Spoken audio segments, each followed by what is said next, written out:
Hi అండి, బాగున్నారా? ఈ రోజు నేను ఆవకాయ పచ్చడి పడుతున్నానండి. అది ఎలా తయారు చేసుకోవాలో చూపిస్తాను. మీరు కూడా చూసి అలా ట్రై చేయండి. ముక్కలు కొట్టించుకొచ్చాక ఇగోండి ఇలాగ శుభ్రంగా తుడుచుకోవాలి. చక్క లోపల జీడి అంతా తీసేసి శుభ్రంగా తుడిచేసుకుని ముక్కల్ని పొర ఉంటుంది అది తీసి శుభ్రంగా తుడిచేసానండి. తర్వాత వీటిని చక్కగా ఇలాగ ఒక 2 స్పూన్లు అంత పసుపు వేసుకుని, ఇది పప్పు నూనె అండి.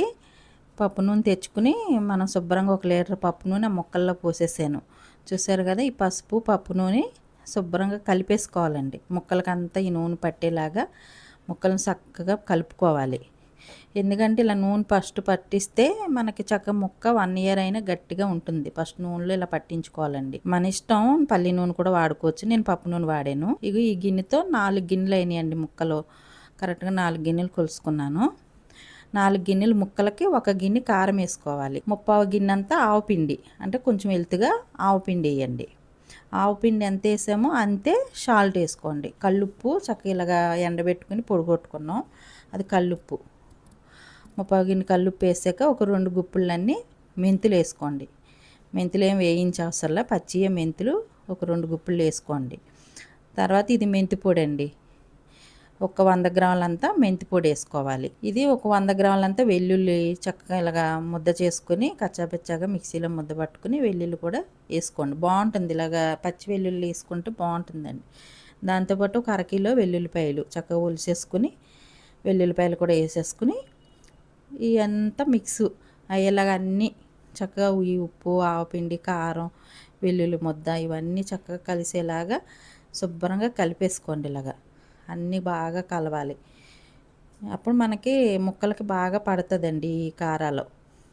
ఇక ఇలా కలిపేసుకున్నాం కదా, ఇది తీసుకెళ్ళి మనం ఇందాక ఆయిల్ పసుపు పట్టించిన ముక్కల్లో ఇది వేసేసుకోండి. మొత్తం అంతా వేసేసి శుభ్రంగా అడుక్కి పైకి శుభ్రం కలిపేసేయండి. సేమ్ నేను చెప్పిన కొలతల్లో పట్టుకుంటే అండి చాలా టేస్ట్గా ఉంటుంది ఆవకాయ పచ్చడి. 4 గిన్నెల ముక్కలకి 1 గిన్నె కారం, ఇంకా అన్నీ సేమ్ ఇప్పుడు నేను ఎలా చెప్పాను అదే కొలతల్లో వేసుకుని చక్కగా ఇలా అడుక్కి పైకి శుభ్రంగా కలిపేసుకోండి. ముక్కలకి ఈ కారాలన్నీ బాగా పట్టినాయి కదా, అప్పుడు ఇంకొక లీటర్ ఆయిల్ వేసుకోండి. ఇందాక ముక్కల్లో 1 లీటర్ వేసాం కదా, ఇప్పుడు ఇంకొక లీటరు, మొత్తం 2 లీటర్ల ఆయిల్ వేసాం మనం ఆ ముక్కలకి. ఇప్పుడు ఇది కూడా చక్కగా ఆయిల్ వేసాం కదా, శుభ్రం కలిపేయండి అడుక్కి పైకి బాగా. ఇప్పుడు కలిపేసుకున్నాక శుభ్రంగా ఇప్పుడు డబ్బా తీసుకుని ఆ జాడీ కానీ డబ్బా కానీ మన ఇష్టం. ఈ టప్పర్వేర్ డబ్బాలండి, టప్పర్వేర్ డబ్బాలైనా మామూలు జాడీలు అయినా పెట్టుకోవచ్చు. ఇలా కొంచెం ఆయిల్ వేసేసుకుని ఫస్ట్ అప్పుడు ఈ కలిపిన ముక్కలకి కారం అంతా బాగా పట్టింది కదండి, ఇది శుభ్రంగా వాటిల్లో వేసేసుకోండి. 2 డబ్బాలు ఇలా పట్టేసాం కదండి, ఇక మూత పెట్టేసి 3 రోజులు అలా పక్కన పెట్టేసి ఉంచేయండి. ఇదిగోండి 3వ రోజున మళ్ళీ వేసి ఈ 2 డబ్బాలు ఇందులో తిరగేసాను గిన్నెలో. చూసారా, ఇది 3వ రోజునండి.